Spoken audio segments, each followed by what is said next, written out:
At nagbabalik pa rin ang Good Morning Kapatid. Palapit na nga po ng palapit ang undas. Ang ilan natin mga kapatid tila sinasamantala na habang hindi pa dagsa ang mga pasahero pa uwi sa probinsya. Kaugnay dyan, commute-stahin natin ang isang bus terminal sa Santa Cruz, Manila na dinalaw ni Traffic Tito Mondy Lopez. Tito Mons, good morning to you. Ano ba, jam-packed na ba ang mga nagbabiyahe dyan? Marami na ba?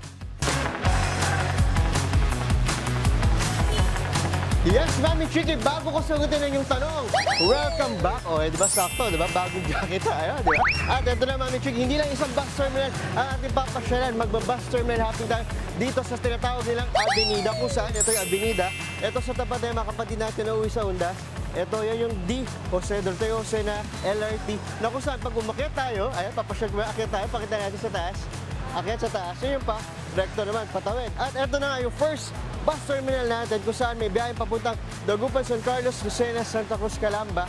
Ang oras ng una nilang biyahe ay alas 2 sa madaling araw. Kung saan makikita dito sa gilid, meron mga sakayan, meron din mga kainan para sa mga babiyahe. At dito naman, tawid tayo dito. Pangalawang bus terminal. Doon natin pabiyaheng pa Balanga, Bataan at pa Baguio. Ang biyahe dito ng Baguio, maaga-aga, 12:30 ng madaling araw. Tapos, ang Bataan, alas 3. Kung saan, ito naman. Diba? So, ang daming bagay. Hello po, sir. Good morning. Ayan, nandito mga kapatid natin na mga nagpupunta. Ayan, so ready sila, busy lahat sila. At dito naman, first time ko rito, ang dami pala bus terminal dito. Dito naman tayo dito. Ayan.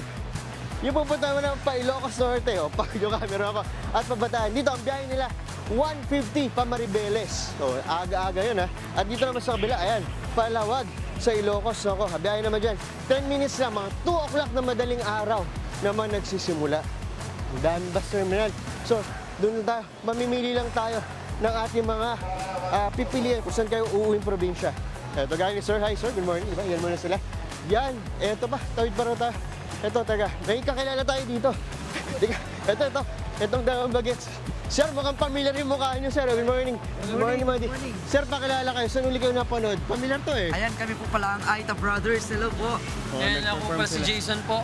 At ako naman po si Arjan. Ayan. Sakto. Saan kayo pupunta? Actually punta kami ng Malacanang ngayon. So, Malacanang, okay. Ano gagawin niyo po? may taking po kami na tungkol sa indigenous people po. Nice. Saan kayo galing na probinsya? Bali, Pampanga po kami. Pampanga. Bago tayo magtapos, meron ba kayong production na binaredy yun? Dahil kababalik lang ni Mami Chiki, sayo tayo. Alam mo yung sayo na thriller? Pwede rin naman. Pwede. Direct. Music naman tayong thriller. Yung ganun, di ba? Pag sabi mo, sasayo namin sa TikTok. Ito na, 1, 2, 3. Doon na yun, 1. Ito.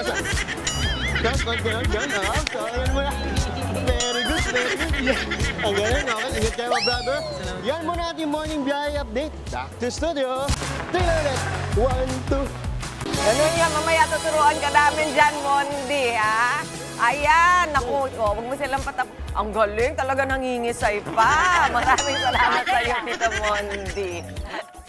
Mga kapatid, Mondy Lopez po, manatiling updated sa lagay ng trapiko sa mga pinakaabalang kalsada sa Metro Manila. Mag-follow at subscribe na sa social media pages ng News 5.